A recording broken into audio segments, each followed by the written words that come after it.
Stoicism is not about suppressing, it's about seeing clearly. Stoicism is often misunderstood.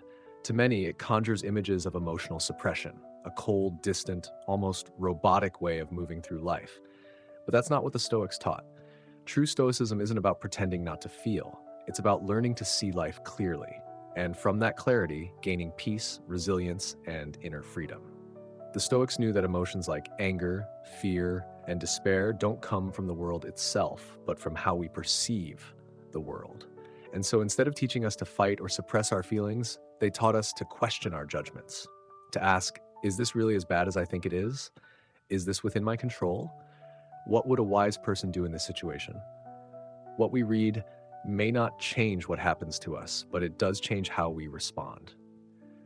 Stoic teachings are not about hype or blind optimism. They aren't meant to pump us up for a moment, only to leave us deflated later. Instead, they aim to liberate us from illusions, from false expectations, from emotional chaos. This is not motivation, it's clarity. And from clarity comes power. The Stoic quotes that follow aren't designed to inspire in the usual sense. They're tools, mirrors, sharp but honest reminders of how to live better, not by force, but by understanding. Read them slowly. Let them unsettle you. Let them reframe how you see things. And above all, let them guide you toward a life that is more grounded, more honest, and more free. You have power over your mind, not outside events. Realize this and you will find strength. Marcus Aurelius. This single sentence captures the essence of Stoic philosophy. So much of our suffering comes not from events themselves, but from our futile attempts to control what we were never meant to. We try to force life to go our way, to change people, circumstances, outcomes, and when that fails, we feel defeated, anxious, or angry. But the Stoics offer a different path, one that begins not with the world, but with the self. Marcus Aurelius reminds us, you have power over your mind, not outside events. It's not a denial of reality, but an invitation to clarity. The world is chaotic, life is unpredictable, people will disappoint us, accidents will happen, plans will fall through. But in the midst of all that, there is one thing we always own: our attitude, our judgment, our response. This distinction between what we can and cannot control is the cornerstone of Stoic practice. Epictetus called it the most important insight of philosophy. Because when you truly internalize it, your relationship with the world changes. You stop wasting energy on what's outside your hands. You stop trying to bend life to your will. Instead, you turn inward. You ask, what can I do with this? What perspective will serve me best? How can I stay virtuous even when the world is not? This is not passivity, it's power. Power not to dominate others, but to master yourself. Power not to avoid hardship, but to face it with dignity. Power not to escape pain, but to transform your relationship with it. Real strength, according to Marcus, isn't about force or control. It's about acceptance and clarity. The moment you stop trying to control what you can't and start cultivating what you can, you shift from being a victim of life to a participant in it. You begin to understand that your peace is not at the mercy of external events. It's rooted in your choices, how you think, how you interpret, how you respond. And from that place, even the most difficult experiences lose their grip on you. In practice, this means catching yourself when you're spiraling, worrying about what others think, stressing over outcomes, blaming the world for your mood. In those moments, remember, your power is not out there, it's in here. Take a breath. Recenter, ask the Stoic question, is this within my control? If not, let it go. If yes, act with courage, kindness, and wisdom. That's how you find strength, not by changing everything around you, but by changing how you relate to it. As Marcus would say, you have power over your mind, not outside events. Realize this and you will find strength. Man is not worried by real problems so much as by his imagined anxieties about real problems. Epictetus. We often believe that the source of our stress and anxiety lies in the challenges we face: a looming deadline, an uncertain future, a difficult conversation. But Epictetus points out something deeper. It's not the problem itself that disturbs us, but our imagined anxieties about the problem. In other words, it's rarely the situation that breaks us. It's our mental narrative around the situation, the story we spin, the worst-case scenarios we invent, the way we magnify, dramatize, and replay events in our minds until they feel far more threatening than they actually are. This is the brilliance of Stoicism. It draws a sharp line between reality and perception, between what is happening and what our mind is doing with it. Imagine this. Two people face the same obstacle, let's say job loss. One spirals into panic, catastrophizing about the future, imagining shame, failure, and permanent downfall. The other, though also concerned, focuses on what can be done, what lessons can be learned, what opportunities might lie ahead. Same event, different reaction. The difference isn't in the reality, it's in the story. This is what Epictetus wants us to understand. Much of our suffering is optional, created not by facts, but by the meanings we assign to them. Our imagined anxieties are like shadows that grow longer and darker the more we focus on them. Stoicism doesn't deny that life can be hard. It doesn't ask us to pretend that pain doesn't exist, but it asks us to examine what part of our pain is real and what part is a creation of the mind. And here lies the practical application: mindfulness of thought. When you catch yourself feeling anxious or overwhelmed, ask, what exactly is happening right now? What am I telling myself about it? Is this thought helpful, or is it just making me suffer more? Most of the time, we'll discover that the worry is out of proportion to the reality, that we are anticipating pain, rejection, or failure before it even happens, and often it never does. By seeing this clearly, we start to create distance between event and emotion. We begin to respond instead of react. We gain space, and in that space, freedom. This is the Stoic way: to keep returning to what is real, what is present, what is within our control. So the next time anxiety tightens its grip, remember Epictetus. Real problems can be solved, but imagined ones, those live in our heads, feeding on fear and attention. Don't let them steal your peace. As the Stoics teach, what you think is the problem may only be what you think. We are more often frightened than hurt, and we suffer more in imagination than in reality. Seneca. Seneca, one of the great Stoic minds, touches here on a truth that still resonates powerfully today. So much of our daily anxiety, stress, and inner turmoil is not caused by actual events, but by what we imagine could happen. We fear embarrassment before we've even spoken. We dread rejection before we've even tried. We anticipate failure before we've taken the first step. This is the human condition. Our minds are meaning-making machines, but too often they run wild, creating imagined disasters and exaggerated fears. Seneca's insight calls this out plainly. We are frightened more often than we are harmed, and our suffering is often imaginary. This doesn't mean that pain isn't real. Life brings difficulty, loss, uncertainty, but the majority of our emotional distress is self-inflicted through thought. Our minds rehearse pain in advance. We overthink, overanalyze, and assume the worst. Think about how often you've worried about something that never happened. How much time and energy you've spent running through scenarios that didn't come to pass. How many nights were lost to fear that turned out to be completely unnecessary. This quote is not just a philosophical musing, it's a tool for everyday clarity. When fear arises, ask yourself, is this happening now or just in my imagination? Am I suffering from the event or from the story I'm telling about it? Even if the worst did happen, could I handle it?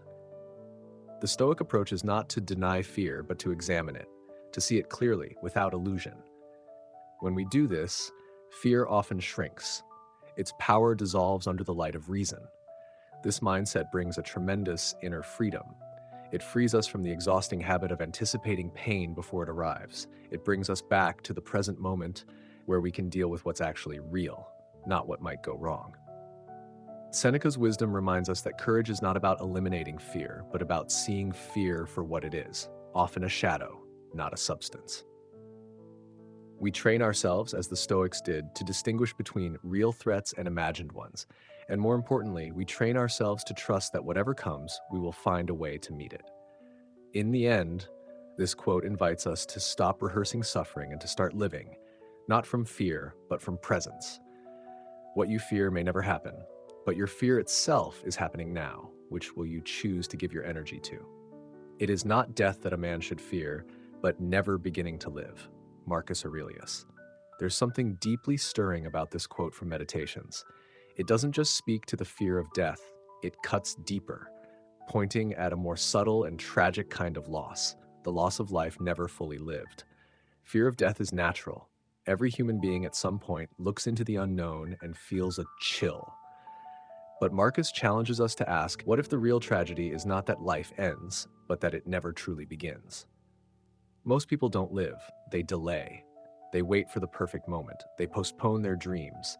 They bury their true desires under obligation, distraction, and fear.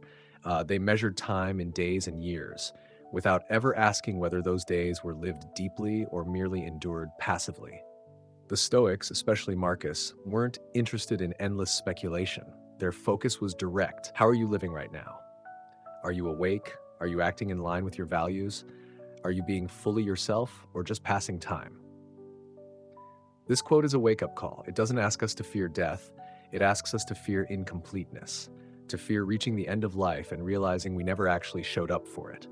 You don't have to wait for a near-death experience to start living. The Stoics remind us, memento mori, remember you will die, but not to scare you, to liberate you. Because once you remember how temporary this all is, procrastination loses its power. Ego fades, fear shrinks. Suddenly you see what truly matters, the people you love, the work that fulfills you, the inner integrity that brings peace. What would it look like to begin living today? It might be as simple as speaking the truth you've been holding back, taking the step you've delayed for months, saying no to what drains you, saying yes to what lights you up, acting, even in small ways, from your deepest convictions. Living isn't about grand achievements or dramatic adventures. It's about being present, being honest, and being aligned with what matters most, every day. Marcus reminds us, death will come whether we're ready or not. But a life not lived, that's on us. So the next time you feel fear, ask yourself, am I afraid of dying or of never truly living? Let that question guide you back to the present. Let it remind you, you are not too late. You can begin right now, because the tragedy isn't death. The tragedy is waiting for life to begin and never making that choice. Don't seek for everything to happen as you wish it would, but rather wish that everything happens as it actually will. Then your life will flow well. Epictetus. This quote captures the heart of amor fati, the Stoic idea of loving one's fate. At first glance, it might sound like passive acceptance or giving up on your dreams. But look closer and you'll find something much deeper, a shift in mindset from control to freedom. Most people walk through life trying to bend reality to their desires. They want events, people, and circumstances to align with their expectations. When they don't, frustration, anxiety, and disappointment follow. Why? Because their peace depends on outcomes they don't control. Epictetus offers a radical alternative. What if, instead of wishing for things to go your way, you wish to want whatever is happening? This doesn't mean you lose ambition or stop trying to improve your life. It means that while you act with intention and integrity, you release your need to control results. You stop resisting the world as it is and start aligning with it. This is the Stoic way. Not resignation, but reconciliation with reality. Not apathy, but active acceptance. Not weakness, but power over your inner world. When you let go of the fantasy that life should always obey your plans, you open the door to something liberating. Inner peace that doesn't depend on external conditions. Amor fati, love of fate, isn't about liking every detail of what happens. It's about seeing that everything can serve your growth if you let it. Even pain, even setbacks, even what you would never have chosen. Imagine waking up each morning and instead of dreading the unknown, saying, whatever comes, I'll meet it fully. I won't complain. I won't resist. I'll use it. That is strength. That is freedom. That is the mindset that turns obstacles into opportunities. As Epictetus taught, we don't control what happens, but we always control our attitude toward it. And when we train our minds to embrace what is rather than obsess over what should have been, life flows more smoothly. We stop swimming against the current. We move with it and discover our power along the way.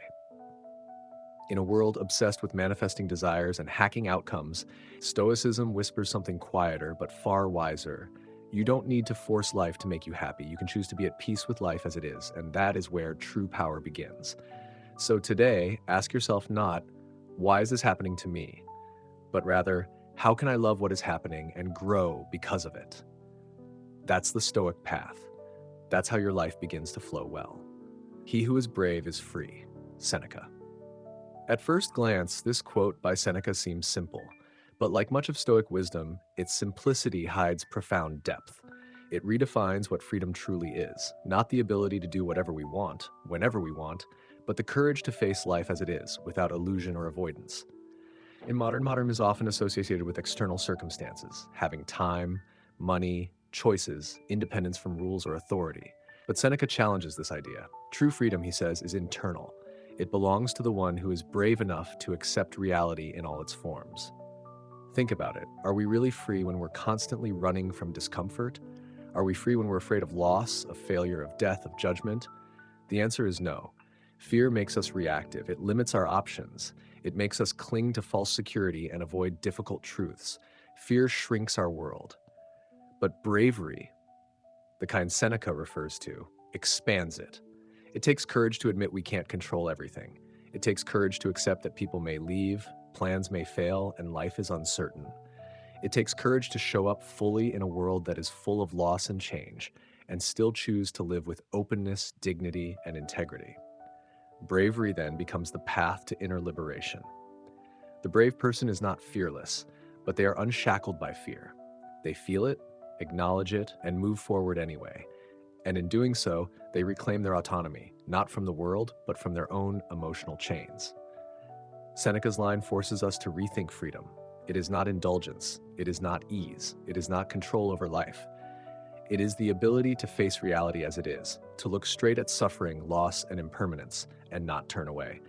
This is a radical message in a world that tells us happiness means getting what we want.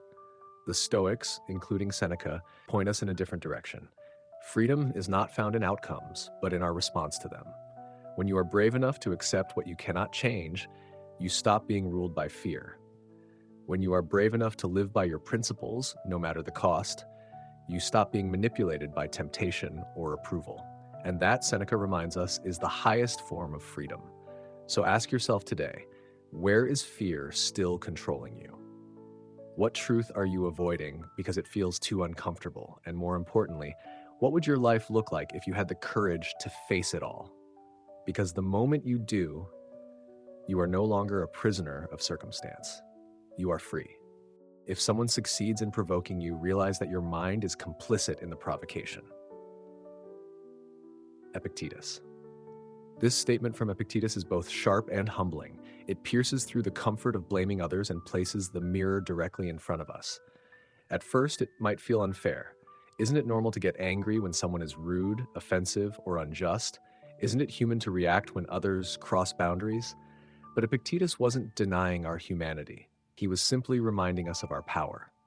He was pointing to a deeper truth. No one can control your inner peace unless you allow them to. In everyday life, we often say things like, "He made me so angry," "She ruined my day," "They stressed me out." But Stoicism teaches us that this is a misunderstanding of how the mind works. Events don't cause emotions. Our judgments about those events do. In the case of provocation, Epictetus makes it clear. Someone may try to upset you, but the anger arises because you gave your consent, even if unconsciously. You took the bait. You made their words or actions personal. You reacted, instead of responding with awareness. This quote doesn't mean we condone bad behavior or become emotionless robots. It means we take responsibility for our emotional life. We stop handing over the keys to our peace of mind. When someone insults you and you get angry, what really happened? Their insult is just sound, air passing through vocal cords. The meaning, the pain, the emotional heat, all of that was added by your own interpretation. Now imagine this. What if you could pause for just one breath when provoked? What if, in that breath, you remembered that you have a choice? That's what Epictetus is teaching. The gap between stimulus and response is where your freedom lives. Of course, this isn't easy. Emotional habits run deep, but awareness is the first step. When you start to notice that no one makes you feel anything, that your reactions are yours, you reclaim control. And in that control is strength. In that pause is maturity. In that ownership is peace. Conflict will still happen. People will still say unkind things. But with this mindset, you are no longer a puppet pulled by their strings. You become steady, grounded, composed. You can choose to walk away, to speak with clarity, or to remain silent, not out of suppression, but from power. Epictetus isn't giving you a rule. He's giving you a gift, the chance to stop blaming and start choosing. So next time someone tries to provoke you, ask yourself, do I really want to give them that kind of power? Or can I meet this moment with clarity instead of reaction? Because the truth is, no one can provoke your soul unless you let them. Be tolerant with others and strict with yourself. Marcus Aurelius. This quote from Meditations captures the heart of Stoic ethics. Turn your discipline inward and your compassion outward. Too often in life, we do the opposite. We're lenient with ourselves, excusing our lapses, blaming circumstances, while judging others harshly. We demand perfection from the world, but justify our own imperfections. Marcus Aurelius challenges this imbalance. He reminds us, your first responsibility is your own conduct. The Stoic path begins with the self, not as a way of becoming selfish, but because we can't control others. We can only control how we respond. If you want to live with virtue, it starts with how you think, speak, and act. Being strict with yourself doesn't mean self-punishment. It means being honest. It means holding yourself to high moral standards, even when no one is watching. It means practicing integrity, consistency, and discipline. The Stoics believed that character was the highest good, and that building it required daily effort. But what about others? Be tolerant. That doesn't mean approve of everything. It means recognizing that others are struggling, just like you, that they too are shaped by fears, desires, and blind spots, that they make mistakes, just as you do. Marcus, an emperor with immense power, chose to understand others rather than condemn them. He reminded himself daily that people would be selfish, lazy, or rude, and that this was part of human nature. Expecting anything else would only make him bitter. This perspective is liberating. When we stop expecting perfection from others, we suffer less. We stop needing them to meet our unrealistic ideals. Instead, we create space for empathy, for patience, for peace. And in doing so, we become stronger. Because true strength isn't shouting at the world to change. It's becoming someone the world cannot shake.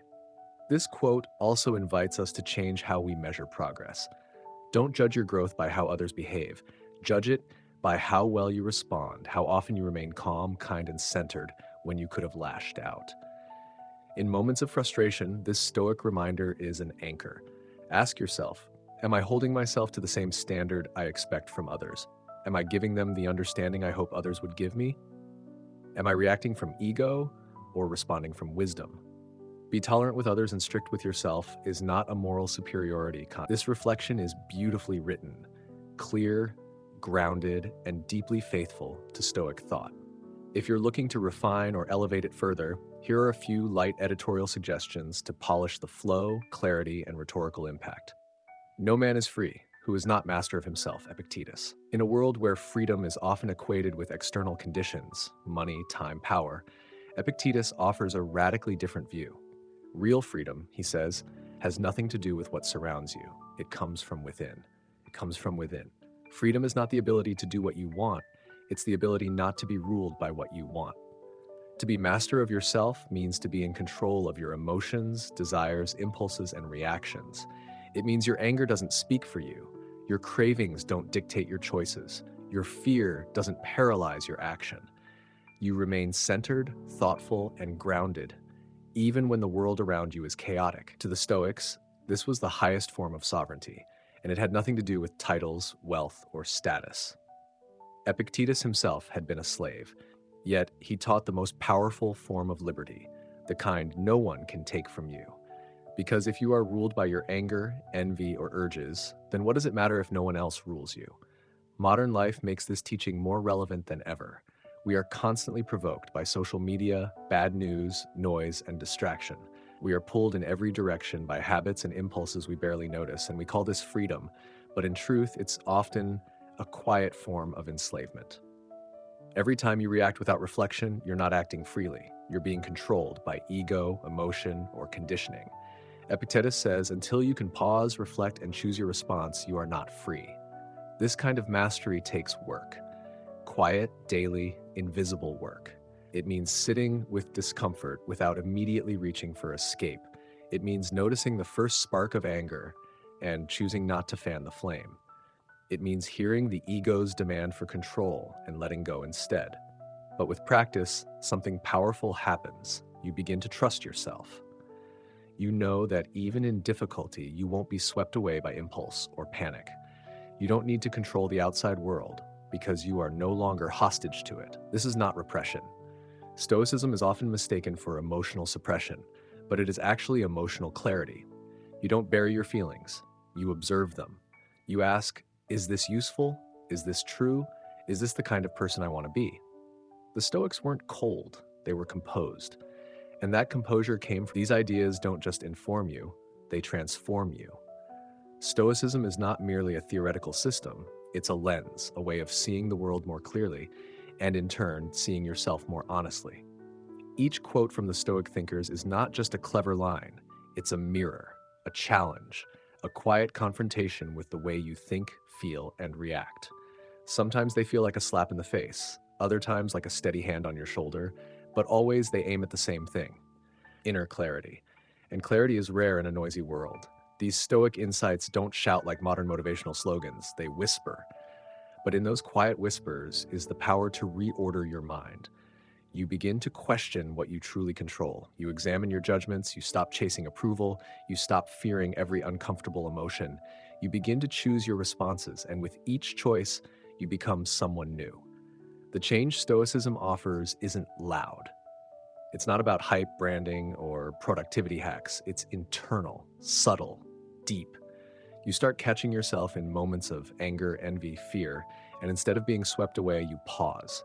You remember a line from Marcus, Seneca, or Epictetus, and in that pause, you reclaim your freedom. That's the beauty of Stoic philosophy. It doesn't demand belief, it invites reflection. You don't have to agree with everything, but if you let these ideas sit with you, they will shift you, quietly, steadily, because true transformation doesn't begin with what you do, it begins with how you see.